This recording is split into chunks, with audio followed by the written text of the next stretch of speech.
ভারতীয় সীমান্তে অনুপ্রবেশের অভিযোগে আটক থাকা 2 বাংলাদেশিকে বর্ডার গার্ড বাংলাদেশের বিজিবির কাছে ফেরত দিয়েছে ভারতীয় সীমান্ত রক্ষী বাহিনী বিএসএফ। শুক্রবার 14 ফেব্রুয়ারি সকালে ঠাকুরগাঁও 50 বিজিবির এক প্রেস বিজ্ঞপ্তির মাধ্যমে এ তথ্য জানিয়েছে।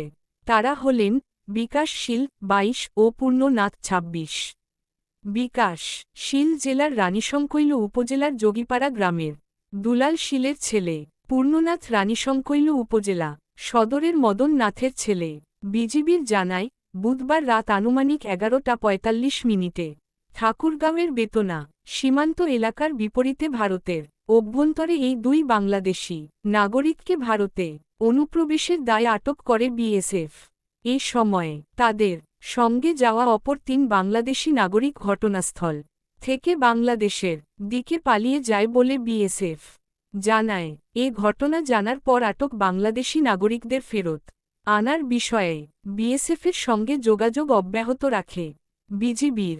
এরই পরিপ্রেক্ষিতে বৃহস্পতিবার সীমান্ত পিলার 366-2 এফের কাছে ভারতের অভ্যন্তরে মানিক খাড়ি নামক স্থানে অনুষ্ঠিত কোম্পানি কমান্ডার পর্যায়ে পতাকা বৈঠক অনুষ্ঠিত হয়। ফলপ্রসূ এই বৈঠকের মাধ্যমে ওই বাংলাদেশি নাগরিকদের বিজিবির কাছে ফেরত দেয় বিএসএফ। পরে বিজিবির অবৈধভাবে আন্তর্জাতিক সীমানা অতিক্রম করে ভারতের অভ্যন্তরে প্রবেশের দায়ে ওই দুজনকে হরিপুর থানা পুলিশের কাছে সোপর্দ করে।